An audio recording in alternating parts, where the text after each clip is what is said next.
Well, the work is over for the New Orleans Saints, at least for this week. The season is over for the Philadelphia Eagles. As we welcome you to the State Farm postgame show, the Eagles fall just short, 20-14.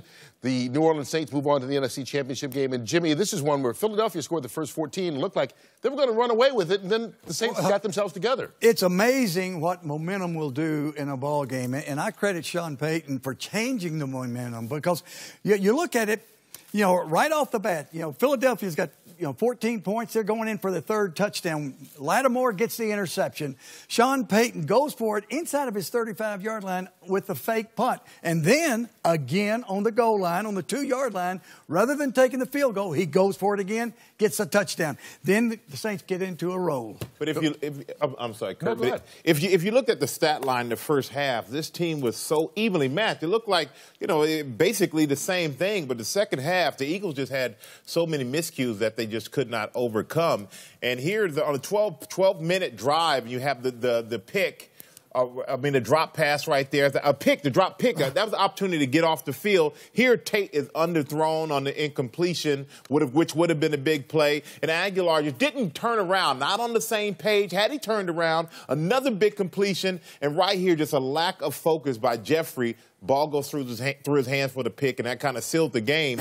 But this was a different team in the second half. And I give the Saints a lot of credit for turning that momentum and keep pushing the second half. Didn't look good for them starting out. The 14 points, the biggest blown lead the Eagles have ever had in a playoff game, the biggest deficit the Saints have ever overcome in a playoff game. So Drew Brees now headed to his third NFC Championship game, 2 touchdown passes in this victory. All right, Greg Olsen with us, the tight end from the New Orleans Saints, from the Carolina Panthers. You've seen the Saints offense run like this before, and a day like Michael Thomas had today, you've witnessed from the other sideline. Yeah, in the pregame show, I think we got a really interesting insight into kind of the mentality of Michael Thomas, and I think it came out today. Jay focused on he considers himself a fighter. Fighters have their best days on the biggest stages, and from early in this game, you knew when the game was on the line, Drew Brees was looking for one place, and it came all to a head on that critical third down conversion, 3rd and long. He came out looking for Michael Thomas.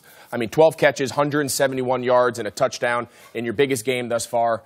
This guy's pretty unique, and the last time these two teams got together, somehow he even topped today, 211 yards receiving the first time they played out against L.A., and what can you say? When your best players play the biggest on the biggest stages, you can't ask for any more than that. Yeah, it's what you want. As Michael pointed out, the first half was almost identical statistically, and it was almost as if, the Saints sputtered down the stretch of the season, and they rested some players, and it took a half for them to kind of warm up, and Drew Brees warmed up, and certainly Michael Thomas warmed up, and this defense, and you mentioned it, Greg, his ability to call plays based on having that kind of a defense, and they came through in the second half.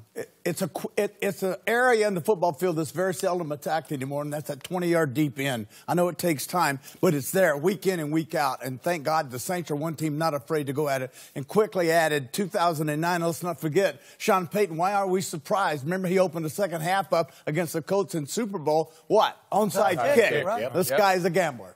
It will be a battle of Sean's. McVay against Payton. Jay Glazer just had a chance to talk to the Rams head coach. What's he think of this preview? Yeah, as you said, Kurt just got off the phone with Sean McVay, and he said, look, from that first loss of the season, we learned a couple of things. Number one, that was our first loss of the entire year when we faced the Saints earlier, and that gave us some adversity, which we hadn't had at that point. Number two, now we have a better idea of how to handle that crowd, what we're walking into, because that dome is just different. And number three, man, we had a chance when we got to 35-35 to deliver a knockout blow, and we didn't. Now we have our chance again. All right, so now we know who's playing in the NFC Championship game. I'll start with you, Jimmy. Well, it's a replay of the earlier game. They scored 45 points. They started out so slow today. They had all the miscues, the interception, delay of the game. Brees dropped a snap from center, dropped, on a drop back. And I think that they'll be in better rhythm this time around. And of course, they've played the Rams. They've beaten the Rams. In that dome, they'll start much faster. Greg?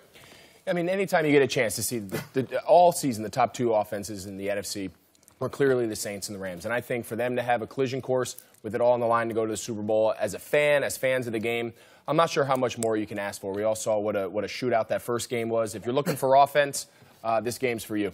Yeah, absolutely. And, you know, I look for in this game, you want your best players on the field. I mean, the only player that's missing that contributed throughout the season is Cooper Kupp out here in L.A. with the Rams. Other than that, I mean, they did a good job of holding Gurley to 68 yards in the first game.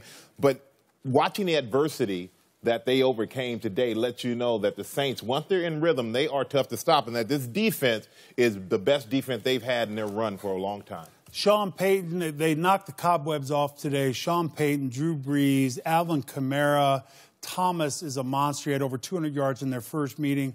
And this defense, and we talked about it, it's why they play for home field advantage, and it might be the best home field advantage in football down there in New Orleans. Agreed. All right, top two seeds matching up in the NFC. Same story in the AFC between the Patriots and the Kansas City Chiefs. If you go back to Week 6 when the Kansas City went up to New England and lost 43-40, it was a great game in which Mahomes brought the team back with 4 touchdown passes. We're going to see next weekend the greatest offensive machines we've seen all year. The 4 best offensive teams are playing, with the exception of Pittsburgh, which didn't make the playoffs. But these 4 teams, I'm telling you, this is what the league is built for us, what it's designed for us, what television wants. It used to be the old AFL. This is what you had. What's the over-under on punts? 3? 3? Oh, that's way too much. This is the first time in the Super Bowl era, that the top 4 scoring offenses during the regular season all made it to the conference championship. I was going to say that. So it's not about defense. That's what you're Our saying. game will come your way. Next week, coverage starts at 1 o'clock Eastern. The championship of the NFC will be determined. The winner will go on to the Super Bowl.